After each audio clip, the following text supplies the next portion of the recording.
हमारी सेना ने उनको सिंदूर की शक्ति का एहसास करा दिया। হাজবেন্ডরা বউদের সিঁদুর পরায়, এটা ওনার জানা উচিত। আর বেশি আমাকে বলাবেন না। Charity begins at home. আলিপুরদুয়ারের জনসভায় এসেও অপারেশন সিঁদুরের সাফল্যের গান গাইলেন প্রধানমন্ত্রী। বাংলার চিরাচরিত সিঁদুর খেলার প্রসঙ্গ তুলে মোদি বলেন, জঙ্গিরা দেশের মা বোনেদের সিঁদুর মুছে দেওয়ার দুঃসাহস দেখিয়েছিল। ভারতীয় সেনা সিঁদুরের শক্তি চিনিয়েছে সন্ত্রাসবাদীদের। सिंदूर खेला की इस धरती पर आया हूं तो आतंकवाद को लेकर भारत के नए संकल्प की चर्चा स्वाभाविक है। आतंकवादियों ने हमारी बहनों का सिंदूर मिटाने का दुस्साहस किया। हमारी सेना ने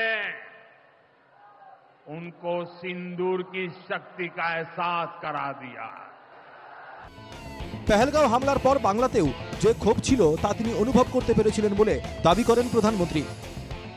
आतंकियों ने जो बर्बरता की, उसके बाद पश्चिम बंगाल में भी बहुत गुस्सा था।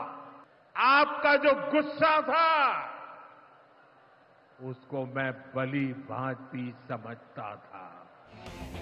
বাংলায় এসে প্রধানমন্ত্রীর এই বড়াইকে রাজনৈতিক স্টান্ট বলে কটাক্ষ করেছেন মুখ্যমন্ত্রী। সিঁদুরের নাম নিয়ে প্রধানমন্ত্রী রাজনৈতিক প্রচারে মহিলাদের অসম্মান হচ্ছে বলেও আক্রমণ মমতার। এই রাজ্যে নয়, সব জায়গাতেই তাই করছেন। উনি সিঁদুর বেঁচে বেড়াচ্ছেন। হাজবেন্ডরা বউদের সিঁদুর পরায়, এটা ওনার জানা উচিত। মহিলাদের সম্মান দিতে শিখুন। আর বেশি আমাকে বলাবেন না। Charity begins at home. প্রভাবটাই যথেষ্ট। সিঁদুর নিয়ে বড়াই করছেন অথচ পেহেলগাঁওয়ে হামলাকারী জঙ্গিরা এখনো অধরা। এই নিয়েই প্রশ্ন ছুড়ে দিয়েছেন মুখ্যমন্ত্রী। আমেরিকার ধমকে প্রধানমন্ত্রী চুপ করে গিয়েছেন বলেও কটাক্ষ মমতার। अगर आपका दिल इतना सच्चे है तो कहिए जो हमारा सिंदूर ले लिया, जो बहनों को और जंगी को आज तक आप पकड़ाया, आज तक उसको आप मारा, आज तक कोई देख पाया? इतना बड़ा नेता है आप। अमेरिका बोलने से 1 सेकंड में चुप हो जाता है और उन्होंने करेंगे देश को रक्षा द्वारा आ गया और बड़ा बड़ा बात करते हैं।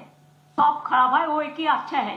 ব্যক্তিগত বিষয় নিয়ে যেভাবে মুখ্যমন্ত্রী কটাক্ষ করেছেন তার রুচিশীলতা বা রুচিহীনতা এটা কিন্তু আরেকবার প্রমাণ করে দিয়েছে। ডিভাইড অর রুল আপনি করছেন, কারণ আপনি সোফিয়া কুরেশির মধ্যে ধর্ম খোঁজেন। আমরা সোফিয়া কুরেশি নামের মধ্যে ধর্ম খুঁজি না। অপারেশন সিঁদুরকে কেন্দ্র করে দেশে দেখা গিয়েছিল অভূতপূর্ব রাজনৈতিক ঐক্য। এখনও বিভিন্ন দেশ থেকে ভারতের সর্বদলীয় প্রতিনিধি দলগুলি ফিরে আসেনি। কিন্তু এই আবহেই রাজ্যে রাজ্যে ঘুরে অপারেশন সিঁদুর নিয়ে প্রচার করতে দেখা গিয়েছে প্রধানমন্ত্রীকে। বৃহস্পতিবার মুখ্যমন্ত্রী যেভাবে প্রধানমন্ত্রীকে এ নিয়ে আক্রমণ শানালেন, তাতে অপারেশন সিঁদুরের প্রেক্ষাপটে রাজনৈতিক লড়াই আরও তীব্র হলো বলেই মনে করা হচ্ছে। Bureau report, NKTV Bangla.